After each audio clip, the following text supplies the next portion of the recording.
Hello students, आज हम नया चैप्टर सरल रेखाएं स्ट्रेट लाइंस को शुरू करने जा रहे हैं। तो इसके क्वेश्चंस करने के पहले सभी बच्चों को इनके नियम फार्मूले क्या हैं, इनके अच्छे से सभी बच्चे नोट्स बना लें। उसी पे बेस्ड हमको क्वेश्चन देखना पड़ेंगे। तो इसमें कौन कौन से फार्मूले उपयोगी हैं और उनका कैसे यूज़ करना है वो हम आपको बताएंगे। तो यहाँ देखें कि जब चैप्टर शुरू करते हैं तो इसमें कुछ फंडामेंटल परिभाषाएं या उसके फार्मूले यूज़ करना पड़ते हैं, तो उनके हमको नोट्स बनाना ज़रूरी है। तो हम यहाँ जो आपको फार्मूले या फंडामेंटल्स बता रहे हैं उनके आप नोट्स बना लें, तो आपको क्वेश्चन करने में आसानी होगी। ठीक है, और उन्हीं पे बेस्ड क्वेश्चन करना है तो आपको प्रैक्टिस करना पड़ेगी कि हम जो क्वेश्चन दे रहे हैं उसमें कौन सा आपको सूत्र यूज़ करना है, कौन सा नियम यूज़ करना है। तो इसको ज़रा ध्यान से देखें और उसके नोट्स बनाएं। अब हमको यहाँ पर कुछ सूत्र दिए हुए हैं, तो इनको आपको देखना है कि दो बिंदुओं के बीच की दूरी, दो बिंदु P और Q दिए हैं, उनके बीच की दूरी का फार्मूला हमको यह उपयोग करना है। तो ये फार्मूला नंबर 1, इसको आपको नोट करना है। फिर हमने इसको एग्जाम्पल दिया है कि यहाँ 6 और -4 और 3 0 के बीच की दूरी के लिए तो आपने x2 x1 y2 y1 के मान रख के इसको हल किया है।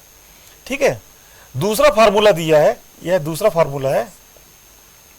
इसमें यदि रेखाखंड दिया हुआ है, आप यहां देखना कि यहां पर एक रेखाखंड दिया है A और B, इसके कोऑर्डिनेट्स हैं x1 y1 और इसके कोऑर्डिनेट्स हैं x2 y2। और यदि इसको एक पॉइंट P है, m अनुपात n में विभाजित करता है, तो P के कोऑर्डिनेट्स, P बिंदु के निर्देशांक क्या होंगे, इस सूत्र से हम ज्ञात करेंगे। ठीक है, ये आपका दूसरा फार्मूला हो गया और उससे रिलेटेड एग्जाम्पल यहां दिया हुआ है। तीसरा पॉइंट है आपका कि दो बिंदु दिए हैं, उनके मध्य बिंदु के निर्देशांक।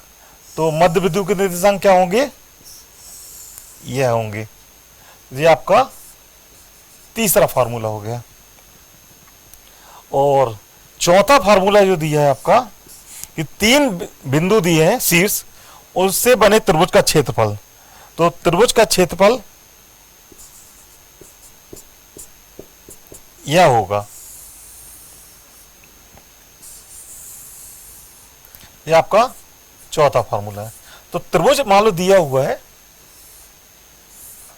एक त्रिभुज है, इसके शीर्ष दिए हैं ए बी सी। ए के निर्देशांक है x1 y1, x2 y2 और x3 y3। तो अगर तीनों के शीर्ष के मान कोऑर्डिनेट दिए हुए हैं तो क्षेत्रफल का मान कितना होगा, इस फार्मूले से हम इसको ज्ञात कर सकते हैं।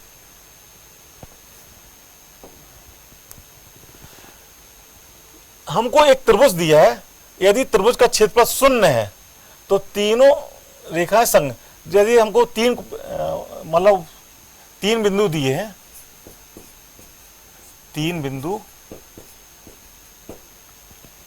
x1 y1, x2 y2, x3 y3 समरेख होंगे। समरेख मतलब होता है कोलिनियर।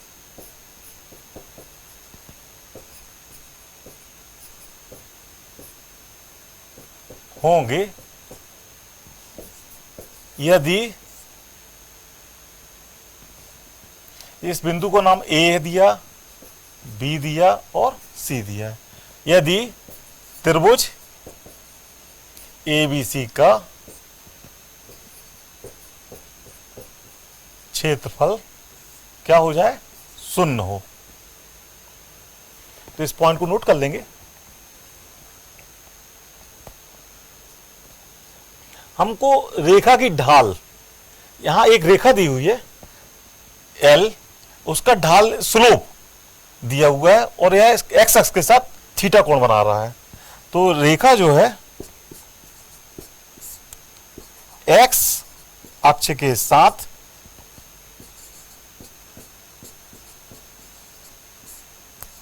थीटा कोण बनाती है।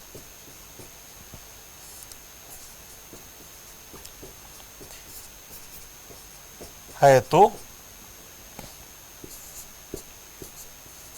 रेखा का स्लोप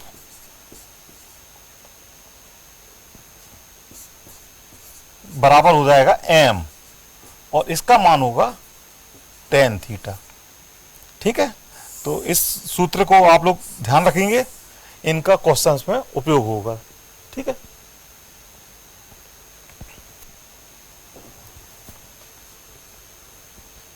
अब यदि एक रेखा दी है और उसके दो बिंदुओं के मान दिए हैं P और Q, P के कोऑर्डिनेट दिए हैं x1 y1 और Q के कोऑर्डिनेट दिए होंगे x2 y2, तो इसका स्लोप का मान जो है m का मान कितना होगा,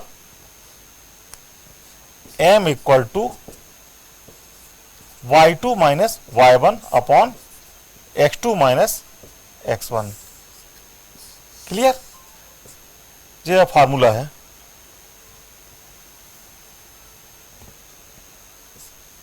इक्वल tan थीटा। ठीक है,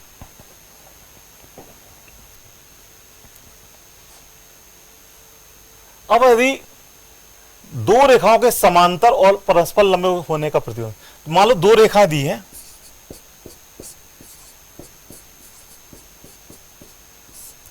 L1 तथा L2 समांतर हैं, तो उनकी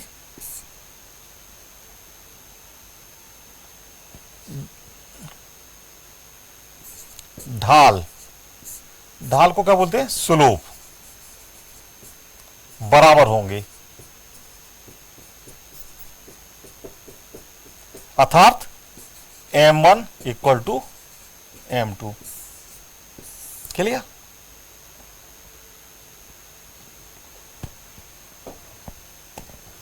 अब यदि दो रेखाएं परस्पर लंबवत हों, यानी कि L1 रेखा लंबवत है L2 के, तो क्या होगा, उनकी प्रवणताओं का गुणनफल कितना हो जाएगा, -1। इस पॉइंट को नोट रखेंगे सभी बच्चे। ठीक है, इसको इसमें समझा है। तो क्या कंडीशन होगी कि रेखाएं L1 लंब है L2 पर, तो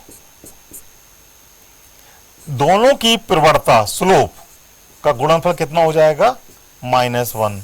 ये इसको बच्चे सभी ध्यान से नोट कर लेंगे।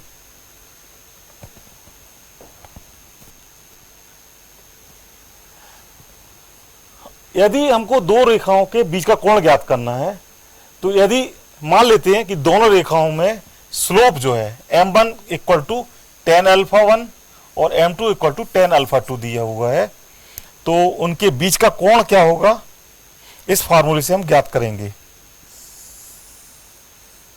ठीक है, दोनों कोणों का बीच का अंतर क्या हो जाएगा, α2 minus α1 equal to m2 minus m1 upon 1 plus m1 m2, यानी कि यह कोण जो है आपका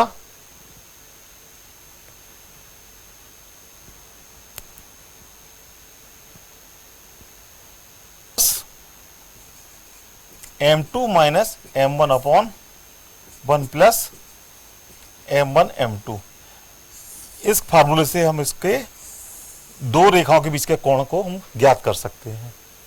तो ये कुछ फार्मूले से हैं, इनको नोट कर लें। हम अगले वीडियो में हम इन फार्मूला और के से बेस्ड क्वेश्चंस देखेंगे कि इनका यूज़ कैसे करना है। Okay, thank you.